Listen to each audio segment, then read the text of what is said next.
Call the meeting to order. I think we're all here. Yep, we are.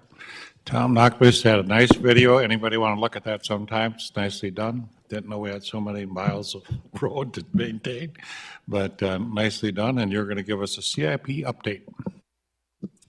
Yeah, thank you. Hopefully you did find the video informative. Hopefully it wasn't too much information, but it really does lead into the conversation and the presentation today. And so with that, I'll just jump in. Really today, focusing on a few items, circling back to the question that we kind of posed in that CIP video of how much work should we be doing, and then talking about how the CIP is funded, and we'll discuss some proposed changes to the infrastructure funding policy, and then finally time for questions and discussion. And I will try to go through this fairly quickly, hopefully not too quickly, slow me down if need be, but I do want to provide adequate time for conversation and questions. So let's start with that. How much work should we be doing? We kind of talked about three different scenarios through that CIP video. The first, the conservative approach. I think of this really as, replace more now, today, to be sure we're keeping up. On the opposite side is that optimistic approach where we would need to hope that it's going to last longer than we really expect that it probably should. And then I think the moderate, and this is where we want to focus, is really that balanced approach that relies both on the studies and then our own observations.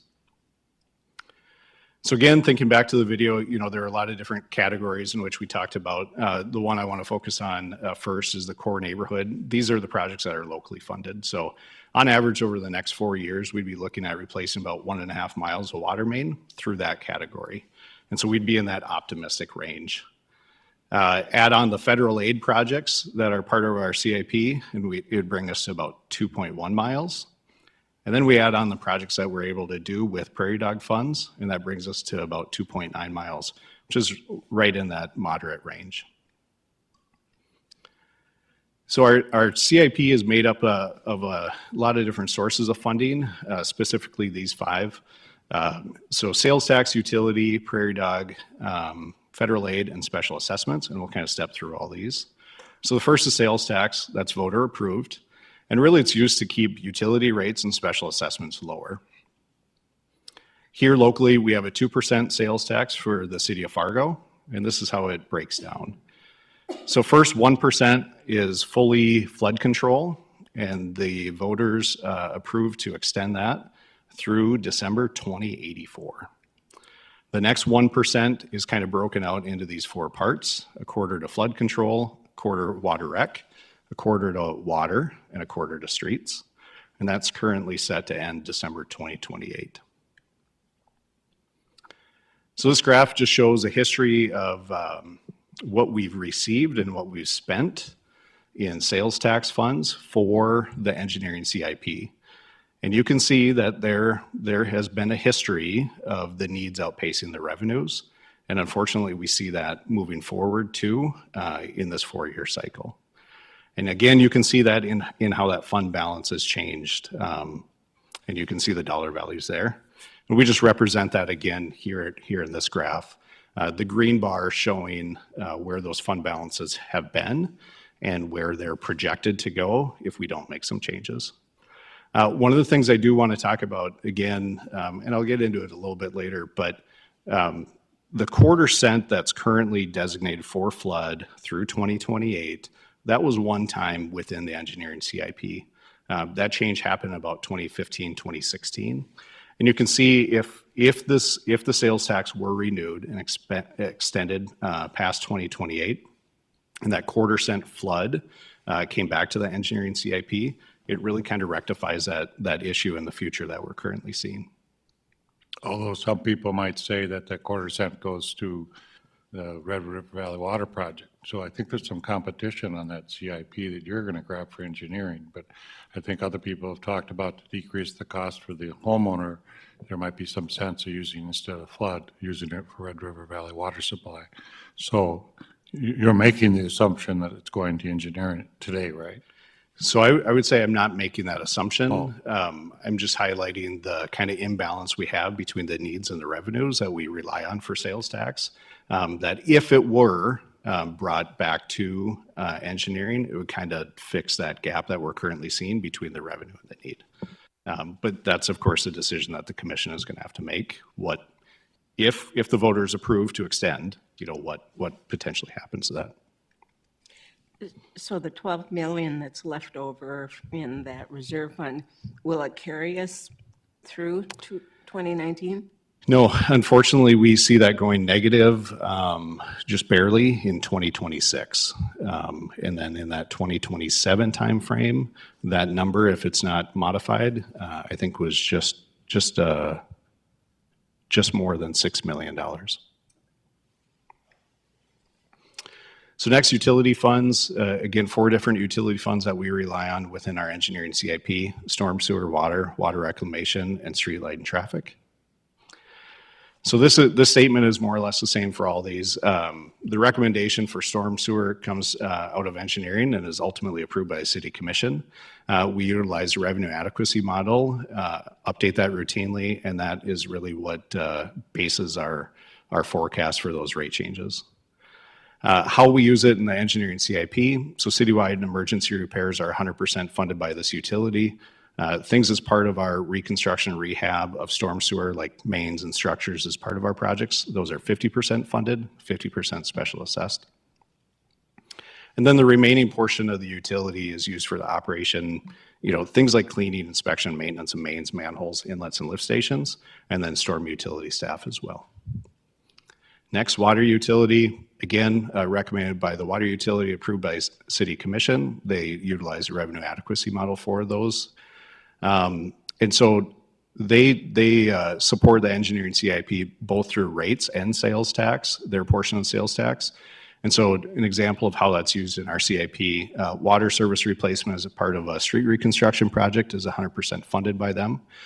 When we have to oversize mains, like trunk mains, that's 100% funded by them. And then anything not covered by special assessment caps. And I'm going to talk a little bit more about caps and how we determine that here in a little bit. But really the majority of the revenue is used for capital improvements, maintenance, operation of the plant, pump stations, and water towers. Water reclamation, I'm not going to repeat this again, but again, rates as we've talked about in the past. But as part of our CIP, both rate and sales tax supported. A couple examples: sewer service replacement, just the portion within the roadway, and as part of a reconstruction project is 100% funded by that utility. Again, any oversize in the mains is 100% funded by them. Any portion not covered by special assessments, and then ultimately emergency repairs that we do on the sanitary sewer system throughout the city. But there again, majority of their revenue is used towards capital improvements, maintenance, and operation of the plant and lift stations. Street line traffic utility, these rate changes come from engineering and are ultimately approved by city commission. An increase was proposed and approved as part of the 2024 budget. So a portion of their revenues that are used in the CIP, it's things like maintenance of streetlights and traffic signals, replacement of streetlights on our recon projects, replacement of traffic signals on our recon projects, and then pavement marking citywide and our safe routes to school projects. The remaining portion of that utility is used for things like electricity costs for streetlights and traffic signals, and then also that maintenance staff that's overseeing that. Next, prairie dog funds. This has been really huge to us in supporting our engineering CIP. And really it's allocated by the state and comes from oil production, by oil production. And the state statute requires it be used for essential infrastructure projects, and that's how it defines that in legislation. So in the previous biennium, both of our buckets that we get our distributions from did fill. The first one was in October of 2022, pretty simplified distribution strategy there, and we received those funds in November of 2022. The second bucket, the distribution is much more complicated, but that filled in December of 2022. We received the funds in February of 23, and that was 21.6 million. So the full amount, 24.1 million, is being utilized. We did use a portion in 23, and we're proposing to use the rest in 2024. This is just a screenshot from what the state updates on a monthly basis. So this is 3 months into the 23 through 25 biennium, and you can see the first bucket is starting to fill. So the 2 buckets that we're really focused on are kind of later. All these buckets have to fill before they get to ours.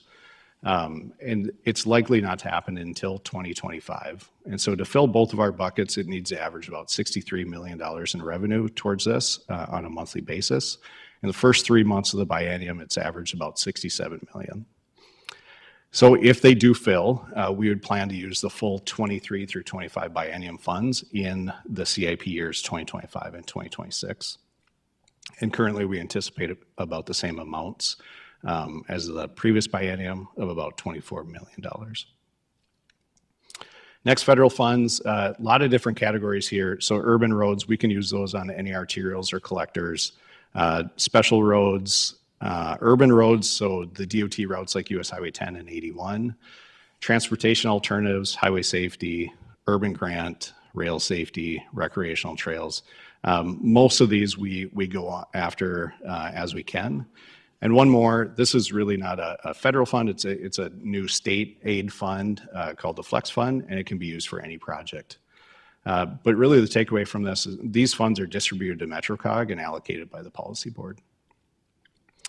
Final funding category here is special assessments. So this is dictated by the infrastructure funding policy, and what that policy really is, it just determines how we allocate the costs. And that's a document that we propose to City Commission and is ultimately adopted by City Commission. Just a couple different categories I want to kind of focus on, one of them being paving rehab, like a mill and overlay. By policy, something like that is 50% special assessed and 50% city funded. But most other items within that policy are capped. So sewer, water, and pavement replacement. And I'm going to talk briefly about what caps are. So really, they're just a way in which we limit the amount, the maximum amount that a property owner will pay for an improvement. And so the reason why we do that, it provides for a predictable amount that the property owners will pay for future improvements, and then ensures equity throughout all property owners throughout all of our projects. And so I want to explain a little bit about how we come up with the costs, how we take caps, and then determine what the city funds are going to pay for. And so this is an example of water main. So through our design project process, we figure out all these different bid items that we're going to have on a project, the units associated with it, and then the quantity that we think are going to have to be installed. Then we go through the bidding process, and the low bidder determines what the ultimate unit bid price is. We take that information times the quantity, and that's how we get the cost of construction. So like here, we see the cost of the water main construction as part of this project is $759,000. So then we have our cost of construction, and in our infrastructure funding policy, we outline what fees and contingencies we're going to add to these projects. And so we do that, and we come up with a total estimated cost, again, in this situation, $956,000. We then go through, look at the area in which we're making the improvements, and we calculate the length of special assessment frontage.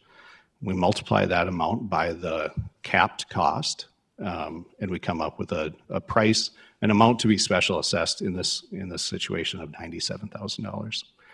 So we take all that information together, and really what we're doing is taking that amount to be city funded is just the total estimated cost minus the amount being special assessed. And so that's how we determine who's paying for what. Now, I am going to let you know we are proposing some changes to our special assessment caps. And so I do want to kind of go through this and just give you some of the background and kind of really explain why we're coming to that. So back in 2008, there was an increase, an approved increase to our caps. Specifically, what we're looking at here is sewer and water. And that increased by 25% from $28 to $35. In 2013, it increased again by 14% from $35 to $40. If you remember earlier, I mentioned in 2015, the quarter that used to come to the engineering CIP was reallocated to flood. And so we could see that there was going to be an issue in future funding. And so a proposed policy change was implemented, and we went to 50% special assess for all those things. If anyone remembers, we kind of broke the system there when that happened. And so in 2008, we reverted back to $40 a front foot in those caps. We went through the special assessment task force, and ultimately what came out of that is that we kind of stayed where we were, but added an automatic inflator of 2% annually. And so you can see the trend of where those caps have been. Now, one of the issues that we've had, though, is that the annualized cost of construction inflation has certainly outpaced those increases. So this is the 15-year history, and this comes from Federal Highway. They basically track all the costs of all projects, federal aid projects across the entire nation, and then they report it on a quarterly basis. And so this is how it breaks down. So you can see it really ranges from about 6%, and then most recently quite a bit higher than that. But that 15-year average is 7.19%. So then we ran through the exercise of, well, what if we would have tied our caps to the cost of inflation and keep that proportionate? As you can see, it would be some pretty large cap costs that we'd be passing on to our residents through special assessment. So this is where our caps would be if we would have tied it to inflation since 2008. Here's where it'd be if we tied it since 2013, 2020, and this is what we are proposing. We are proposing a 20% increase to caps in 2024, and then to tie it to that 15-year average of inflation of 7.19% for the years 25, 26, and 27. So let's talk about what that actually means to a property owner. The cost of infrastructure and the cost of infrastructure replacement is expensive. If we did not limit the amount of the improvement, a cost to a homeowner, and this is from an actual project that we recently bid out, without capping those costs, the cost of the homeowner would be $47,000. We all know that would be, we couldn't do that. So without a policy change, if we did not increase caps, it'd be about $11,300. And on the bottom part, one thing I'd like to highlight is over the next 4 years, we would anticipate about 16.2% of the overall costs in those core neighborhoods to be special assessed. Now, if we would have tied it to cap since 2008, the cost of that homeowner would be about $27,000. Likewise, if we would have tied it to cap since 2013, just short of $23,000. Tied it to cap since 2020, about $14,000. And what we're proposing would bring that cost to that homeowner to about $13,200. And one of the reasons why we're proposing this is, again, we've talked about how in sales tax, our needs are outpacing the revenues.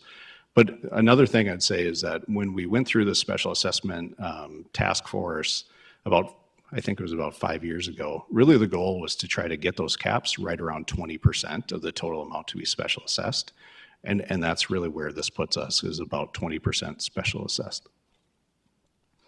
I do want to highlight this program. The city does have a special assessment assistance program. It's just there to help alleviate the burden that special assessments can place on low and moderate income homeowners. One thing I want to mention is that every letter we send out, every property owner memo we send out, notifying people that they're in a special assessment district includes information about this program and how they can find out more information. It does have eligibility requirements, and ultimately homeowners must apply annually, and it is based upon funds being available, but this is funded through the general fund. And here's how it's been utilized in the last few years. About 140 to 150 homeowners use it annually, and it's at a total cost to the city of about $40,000 to $50,000. One of the questions we often get asked is, how do we compare to other cities? So we just want to highlight some of that. So again, for a mill and overlay project, City of Fargo is about 50%, not about, we are by policy 50% special assessed, 50% city funded. City of West Fargo, mill and overlay, they would special assess 80%. City of Bismarck special assesses 75%. And City of Grand Forks special assesses 50%. Likewise, for a local street reconstruction, again, we utilize caps, but looking over the next 4 years, we anticipate that to be just short of 20% special assessed. In the city of West Fargo, it's 60% special assessed. City of Bismarck would be 30%, and city of Grand Forks is 20%. I also want to talk about, it's not just kind of that runaway train. We also look at what we can do within engineering to keep costs down. And one thing I'll say, it has to be a balanced approach. And so we have to balance that initial investment versus what the long-term impacts, things like maintenance are. So we could install a thinner pavement section today. The issue is it's just going to require more maintenance in the long term and likely increase costs. Materials are another example. We want to provide as many acceptable materials as possible to our bidders. An example of this is storm sewer pipe. So we allow reinforced concrete pipe, PVC, and polypropylene. And really what this does is it increases competition and it allows the market to tell us whatever's cheapest. And so if all those pipes are acceptable to us, let's let the market figure out which one is the most affordable. We also focus a lot on timelines. And so things like when a project is being bid, we're aware of how much work is being bid in our market, being that we do have a limited contractor pool. And then we try to be as flexible as we can with project completions. And this is really a balance too, of the more time we give to the contractor, the more impact it's going to have to our public. But we do get better prices the more lenient we are on timelines. But it does ultimately increase the number of contractors able to bid on our projects if we can be flexible. And then there's a lot of design things. So it was not too many years ago that we did not allow recycled asphalt pavement within our new asphalt mix. We are at the point now where we do allow up to 20%. And we have seen a cost savings because of it and really no impact in the longevity of that pavement. We also take a look at constructability and consider that pretty heavily when we're working on our designs. And the more constructible we can make something, ultimately it increases the efficiency of the contractor and ultimately lowers costs. Another thing we do is take a look at paving widths. We've talked a lot about, on a lot of these arterial projects, there's reasons why we want to push, go from a 12-foot lane to an 11-foot lane, has some great traffic calming impacts, but also reduces the amount of pavement we ultimately have to maintain. And so just that change, a 1-foot change from 12 to 11-foot lanes reduces our pavement by 8.3%. We also look to, there's some times where whether what's required by the land development code or what was maybe required by the land development code at the time, some of those standards have changed. If we were able to go from a road diet though and go from 36 feet to 32, again, you'd see about an 11% reduction in our pavement. So again, I just want to reiterate a couple of the policy changes we are proposing. And so like I said to the caps, we are proposing a 20% increase to the caps in 2024, followed by a 7.19% increase in caps in 25, 26, and 27. And again, the reason for that 7.19% is the average annual rate of inflation in the last 15 years. We are also proposing a change to some of the language for concrete pavement rehab projects. The current language in the policy is 50% of the project costs and no more than 25% of the cap. And we're proposing to change that to up to 50% of the cap. And that is a handout I have today, is both the current policy and our proposed policy changes. But those are really what we're proposing. And again, I just want to mention that these policy changes that we've proposed is what we use when we propose the projects that you saw in the video, but also in the funding summaries that I'm about to jump into. So again, circling back to that video, there are really 6 main categories within our CAP. First, I want to talk about a category within our locally funded program projects, and those are core neighborhood projects. So these are those street reconstruction projects in our core neighborhoods. I just want to highlight how that funding split will be based on these proposed policy changes over the next 4 years. So these change from year to year, and so and that could just be what the scope of project entails, how much front footage is there, things like that. And so it does vary from year to year. But in 2024, that yellow bar there, about 22.9% is what we would anticipate being special assessed as part of these projects in 2024. In 2025, that goes to 17.1, 18.8 in 2026, 17.7 in 2027. But that 4-year running average of where we'd anticipate special assessments being as far as percentage of funding on those projects is 18.7%. The next, really want to take those 4 main categories, excluding new development alley paving. As we talked about in the video, new development alley paving projects are 100% special assessed. So we really just want to focus on those other ones. Here's what we did in 2023, all in about 82 million for those different categories. Again, you'll see through this that there are kind of some peaks and valleys, and it's really the federal aid projects that swing a lot of that. But 2024 would be about 105 million, about 83 million in 2025. 2026 would be about 132 million. 2027, again, right around 86, 87 million, and it averages just short of 102 million per year. Tom, can you Sure. go back to that slide? Absolutely. Thank you. And so in 2026, why the jump to 70 million in federal aid? That's quite a jump. Great question. Main Avenue is the reason. Oh, And so that's currently what is programmed, I think, with the decision that City Commission made on the preferred alternative.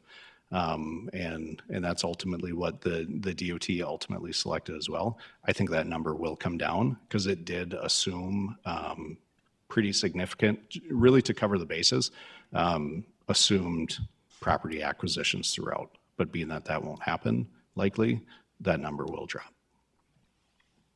thank you. So again, those 4 main categories within our CIP, just want to highlight kind of how that breaks down for funding.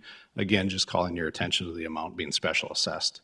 So in 2023, all in for those projects was about 24% special assessed, be about 25% in 2024, 20% in 2025, 18% in 2026, 18% in 2027. And that 4-year average of all those projects would be about 20.4% special assessed. Again, just want to state again, that does include the proposed increases to caps that we have already talked about.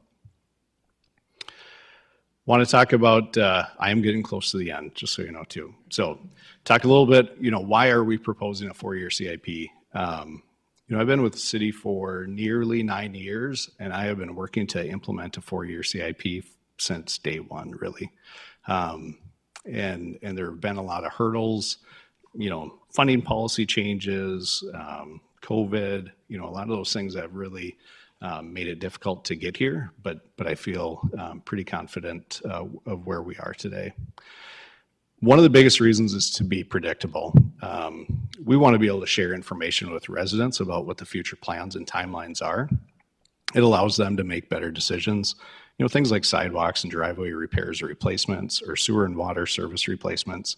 I get quite a few calls from property owners just saying, hey, when's my project coming? We're looking at widening our driveway or reconstructing our driveway, or we're having some sewer issues. We need to know when you're going to be here. And unfortunately, a lot of times the answer is, yes, there's a need on your road, but we don't know when we're going to be there. And we would like to be able to make it more predictable and so that we can be more transparent with that information. It also allows us to make better decisions. So we have a lot of conversations, between Public Works and engineering of, so what do we do? There's an issue. Are we just going to do some patching? Should we program a mill and overlay? Or do we just need to wait for reconstruction? And so this would allow us to make better decisions. And I also mentioned it just makes it more transparent. We want to be able to share with our residents what the plans are and then how it's going to be funded. And so if this is approved, we'd be working with our planning department to host neighborhood informational meetings to educate the residents of the improvement projects through 2027. So what comes next? We're going to seek approvals. So we will seek approval of this 4-year CIP from PUPEC on December 4th. We plan to seek approval from City Commission on December 11th. And that'll just provide us time to meet with commissioners one-on-one and answer any questions or make any clarifications or changes before we do seek that approval. And then if approved, like I mentioned, we'd be looking to schedule meetings with neighborhoods through 2024 to communicate what that 4-year plan is, things like project limits, the scopes of the projects, and then be able to explain to them what the funding will be and what the special assessments will be.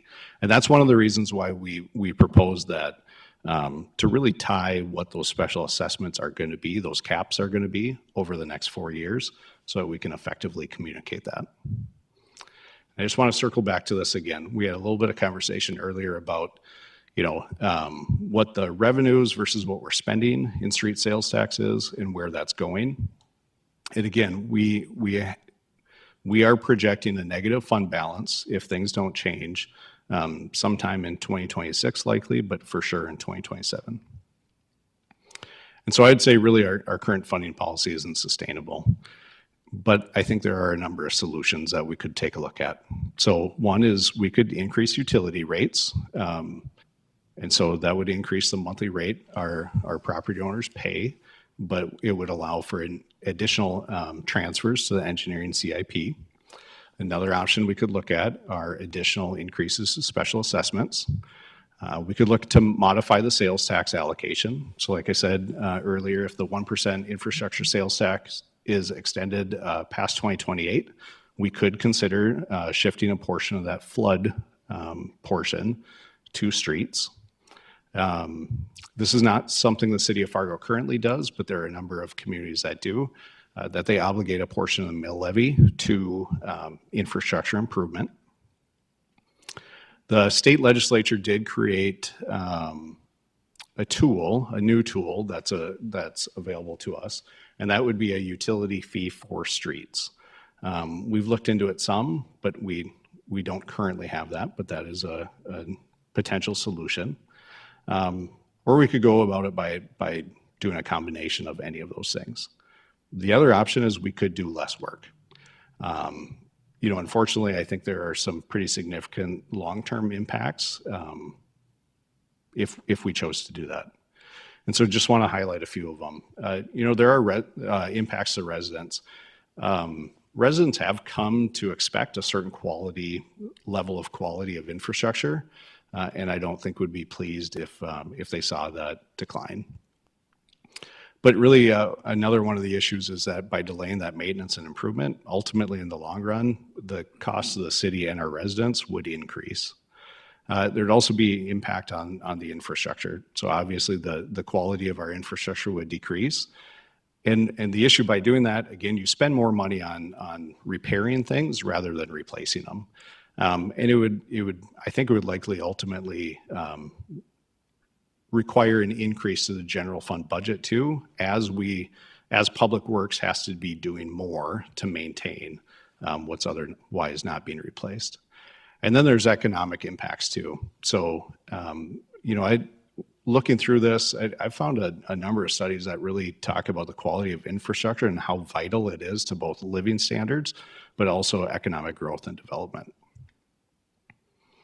And with that is what I had for a presentation. Happy to answer any questions that the commission might have today.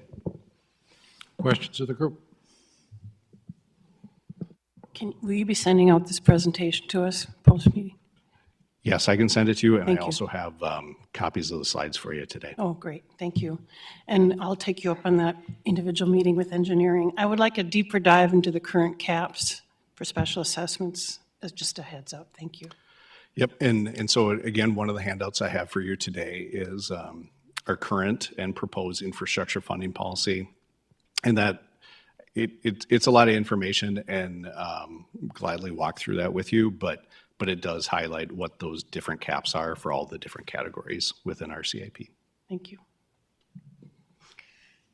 Tom, do you have, I didn't see anywhere in here,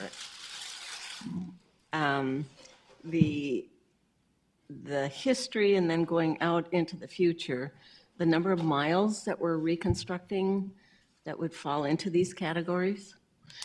What I'm trying to get a sense of is how big a slice of the community are we talking as we move forward? Are you,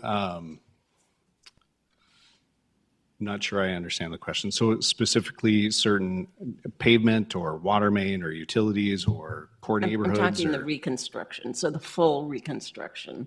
Yeah, and so I'll circle back to one of those earlier slides. Really this one, or maybe the one before. So again, if we took just the core neighborhood projects that we're able to fund through local funds, what we plan to do over the next 4 years would be reconstruction of 1.5 miles of water main, right? And the streets associated with that. So as a percentage, though, we have over 500 miles of water main. And so, And do you have a sense of how that compares to the history? It's been increasing considerably. so I would say since I've been here, we have typically replaced about 1.5 miles to 2 miles of, we've done about 1.5 miles to 2 miles of like core neighborhood reconstruction annually. There was a time which we just did like cut and cover projects. And so we were replacing a pretty significant amount of miles water main annually. I think probably right around 5 miles annually.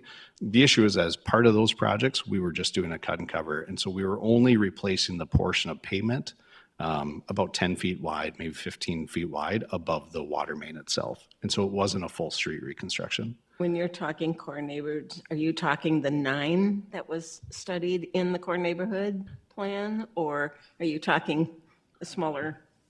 So really, going back to the video, we had shown those 4 different core neighborhoods in which we're looking to focus our efforts. So it was Longfellow, a portion of Roosevelt, Horace Mann, and Hawthorne. Those are the 4 core neighborhoods in which we're looking to prioritize work over the next 4-year period.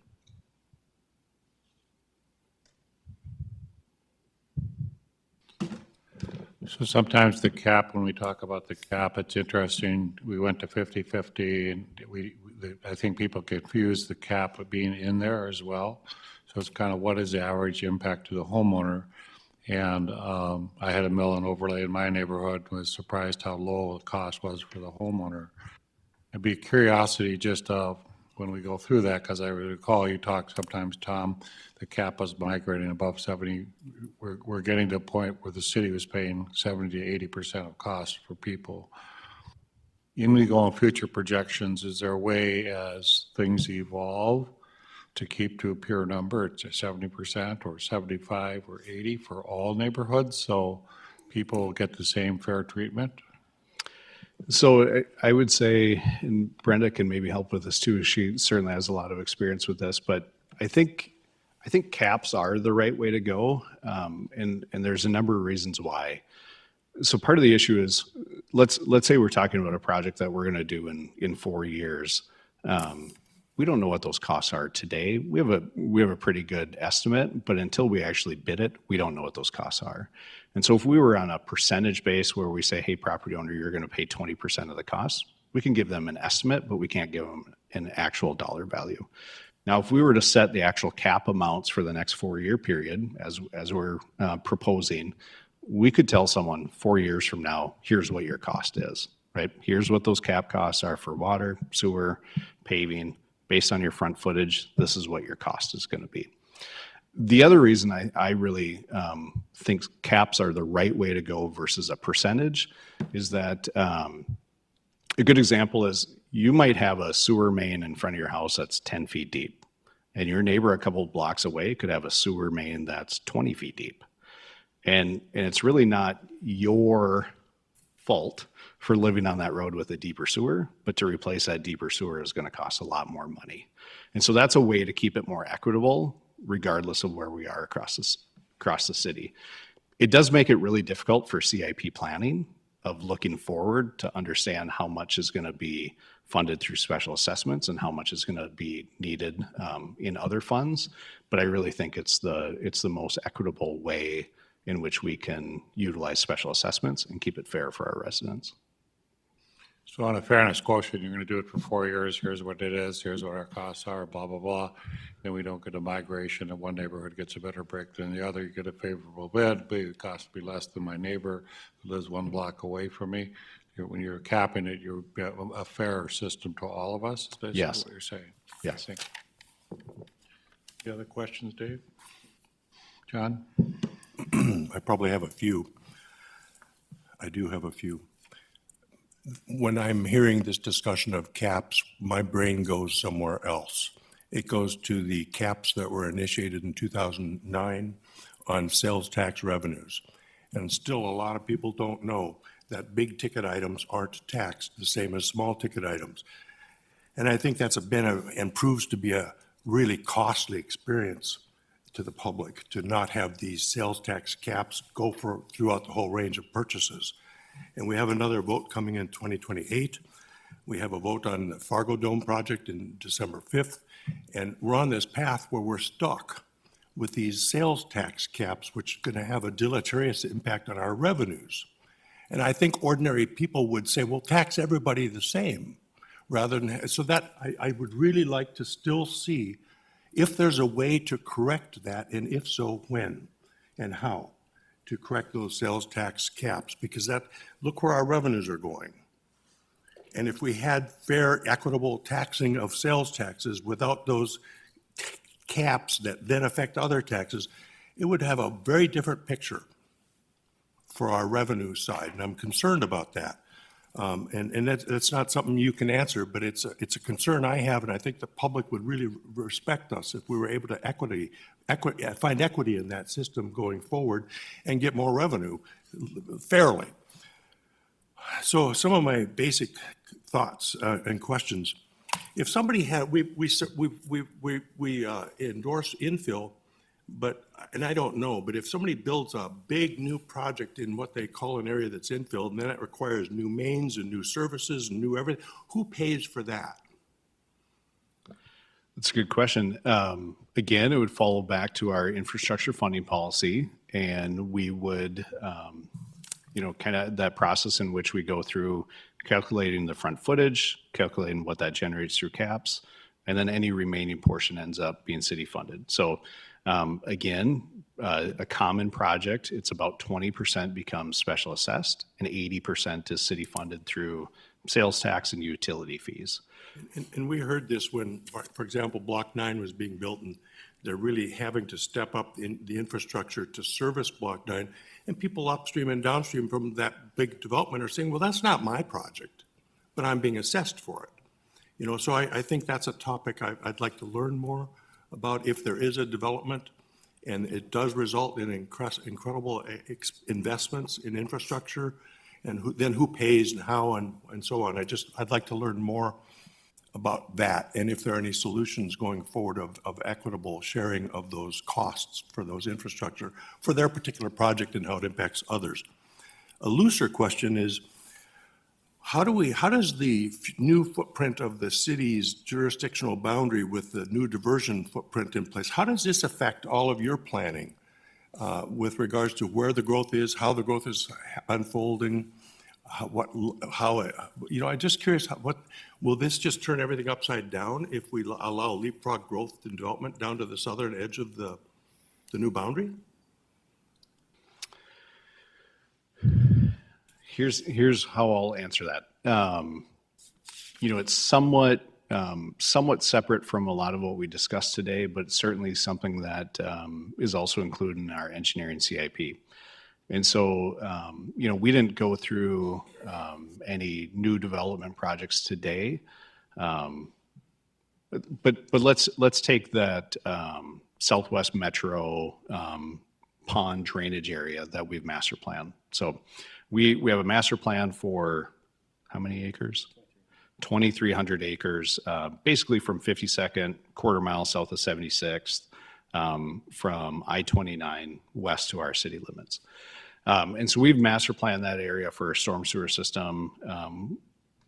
I'm very happy that we as a city were able to do so. Ultimately saves city money in the long run in maintenance and operations, but also saves the public a lot of money by the cost of initial special assessments. We've done the same types of things looking at our water main infrastructure, our sanitary sewer infrastructure, and also our roadways. And then our growth plan really leads into a lot of that too. In my mind, if we're going to make an investment and put in that trunk infrastructure, so the pond drains, the pond itself, trunk mains to support more localized residential development, to me, if we're focusing on and holding the line in a growth area like that, to me, if we've made the investment in our infrastructure, development within that isn't leapfrog. Now, if we have not master planned an area and we have not invested in those trunk utilities and arterial roadways and things like that beyond that, to me, that is absolutely leapfrog development. And so I think my opinion is we as a city, if we want to make that initial investment in those utilities and infrastructure to support that growth area, anything within that is not leapfrog development because we've master planned it in a mindful way. So we have to show discipline. Yeah. As people request leapfrog growth.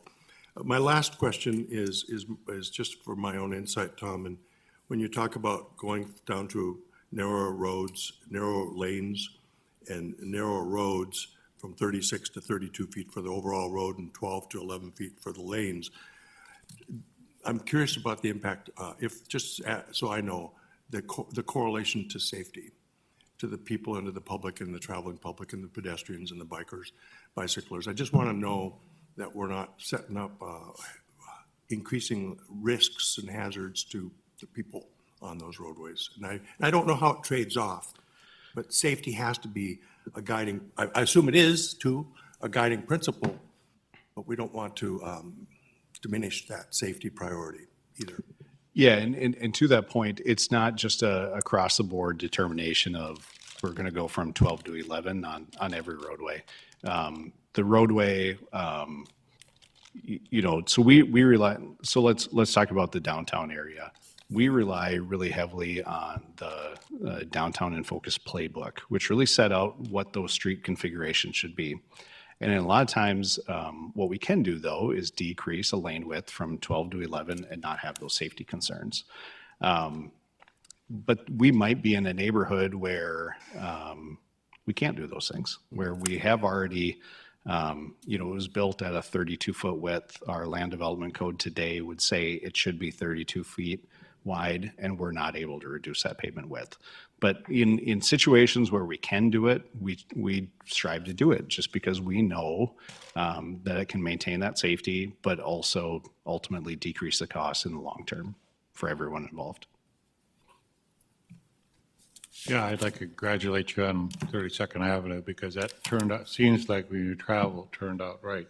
And I know we narrowed it up. The left-hand turn on 32nd works really well. So to me, perceivably, it didn't seem to make a difference. But I think when you narrowed it, also slowed traffic a bit because when it was wider, you just felt, boy, I can go as fast as I want down the street. When you're closer together, other vehicles, I think you have a tendency to slow down a bit. I don't know if that's true. Is that right? Yeah, so it's a beautiful infrastructure repair, but it's a good example when you continue to do this in a thoughtful way. I remember all the turmoil we had about 32nd Avenue, but it has turned out to be a beautiful project. And to the neighborhood, I think they're very pleased with what the final outcome was. I think that what we have to do is just to this chart here is the moderate versus conservative and optimistic. The citizens of this community seem to like good infrastructure. They like good roads. They like thoughtfully done. And I had reached out to Ben one day just about his crew came along on Main Avenue and did some patching up and down. They did it one day, got it done. The next day you drove that street and you were fine. But to the public, that's very thoughtful how quickly our teams come in, do a repair and get it done. And then, as public, you just notice how the road's smoother than it's done. And to the commissioners, Walker used to have a rule, he liked to drink coffee with an open cup. He was driving down the street and spilt it all the time. He had like somebody to fix it because it bugged him. But I think that's kind of what we do in this community is we have good infrastructure. I think to John's question, revenue is a problem as we go forward, just how we manage our revenue. The tax that we have, the 1 cent penny tax, is critical to extend. That ends in '28. And I think the public has to understand that's not, that's part of our revenue stream. And it's a big part of your revenue stream to continue to fund the things we have to fund. But I think that's all the commissioners, we have to sell the public on that and have a vote on it and go through it. But how we keep our utility rates down, it's part of your utility planning to have that tax in there. And I think when that came about, Furnace team and came about and did that, that was a brilliant idea. When I talk to other mayors in other communities, they're envious of that utility tax because that does help us with our infrastructure. If I could ask another question. So as we're looking at the growth planning process and encouraging, hopefully incentivizing higher density, both as infill and further out, but specifically on infill here, it seems to make more sense to start moving away from specials as part of a larger part of that financing package, because, you know, a multifamily project is going to pay, because of the linear foot, probably proportionately much less than a single-family home. So, you know, looking at other alternative financing sources, being either a dedicated mill levy or increased sales tax revenue, so it's more of a generalized kind of financing package, seems to make more sense to me. I don't know, have you had any conversation with the economic sub-consultant with the growth plan? And whether it might be a good connection to be making with her?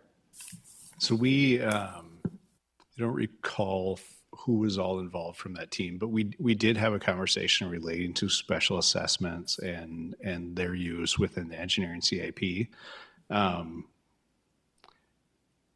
I felt one of the things that I walked away from is that, and I might be, I think I'm summarizing this correctly.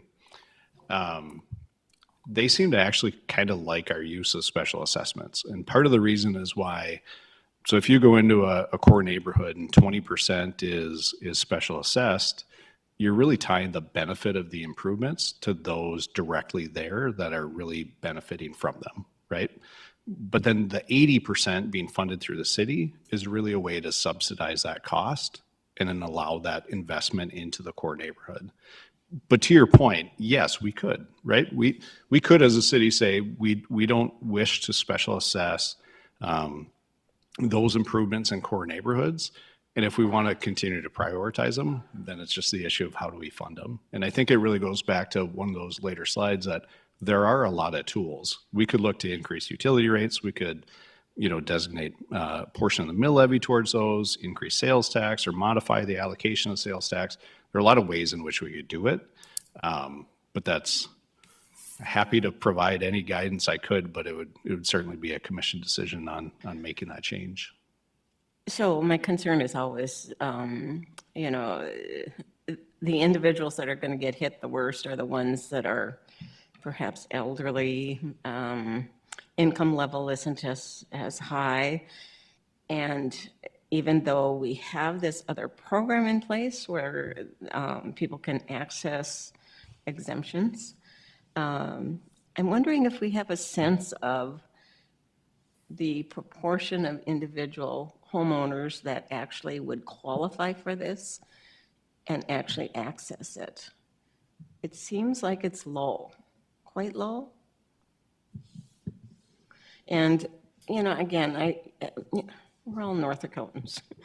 We don't like to access free programs if we can absolutely avoid that. So, yeah, that's a counterbalance to some degree, but I wonder how much it's actually accessed when it could be. We have $130 million worth of property to take part of the programs right now. I think it's 600 units or something like that. and no question that more people could take part of those programs. I think part of what we've seen is for citizens of Fargo do well, I think, on rehab, reconstruction as far as pricing that the city pays a larger share.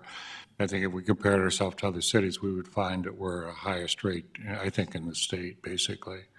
But I know also that we've had a little trouble. West Fargo tried some specials on apartments and tried to do it per unit, per car, per whatever, of all utilization of the streets.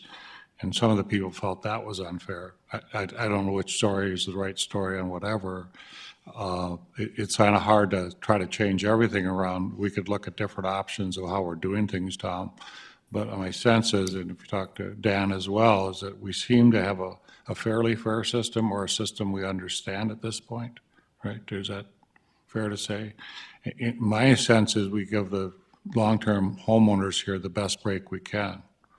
The new developments pay 100%. We don't pay 100%. We don't encourage new development in a sense by the city taking 50 of it or doing something like that. But it seems in our older neighborhoods and all the places you're showing on the streets and all the stuff we're going to do, we are still paying the highest rate of any city I'm aware of in North Dakota to help decrease the cost. Is that correct? Yeah, I would say so. Again, the closest comparison I found was Grand Forks. And what was interesting, I talked to the city engineers from West Fargo, Bismarck, and Grand Forks, and not surprising, all of them basically made the same conversation or the same comment of, yeah, and we're having the same tough conversations on how do we pay for infrastructure, right? And so Al Grasser's comment for Grand Forks is that what we're finding is we don't know what we have to do moving forward, but we found that 20% being special assessed and 80% being funded by the city is not sustainable for them, right? They're getting to the point where they're not able to keep up with their needs of infrastructure replacement. So, I mean, this is certainly not just a Fargo issue. I think all cities really struggle with this. I completely agree. I empathize with a lot of our property owners. We talk to a lot of different property owners at our public meetings where we're talking about these projects and special assessments, and it can be burdensome. And you're probably right. There's not everyone uses the program that we have to help support them. Again, I think it goes back to one of the reasons of wanting a 4-year CIP, so we can communicate it ahead of time and they can prepare for it a little bit more, right? Part of the issue is by just having a 1-year CIP, we've gotten better in our timelines in which we communicate this, but there was a time, 5 years ago where we would create a project, someone would get a notification that an improvement is coming in probably March, and in May, the construction was coming. And that was their first notification that a major special assessment was coming.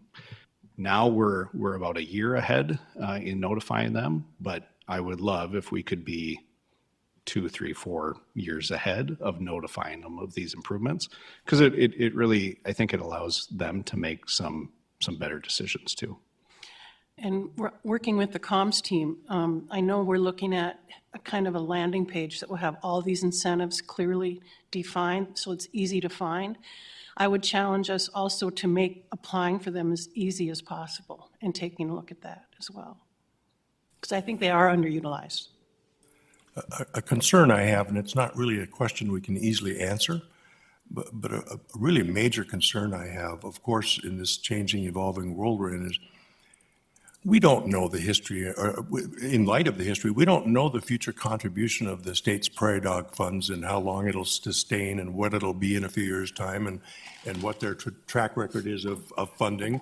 We don't know what the federal contributions may be if there could be some things that substantially change the status of state and or federal funding to us and turn our expectations upside down.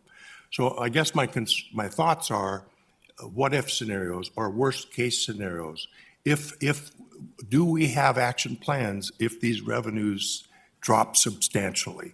If we all of a sudden have a diminished federal support level that compared to what we're used to, or a really substantially diminished state contribution compared to what we've had the last few years, Somewhere I'd like to know if that happens, what does that trigger?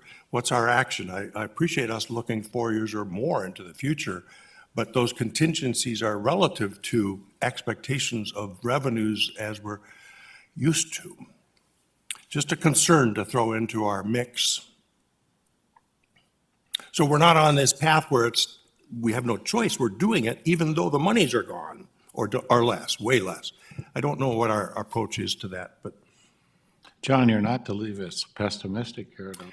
Well, You're kind of warning us of issues it's agreeable, we are very concerned about that. The Prairie Dog Fund is a great example, is whether you fund it or not fund it, and it would really be nice to have some certainty in that, because on ours, just how much it's part of our funding. It's holy cow, that's a lot of money. is it 20% now, Prairie Dog roughly? And, but it's a substantial amount.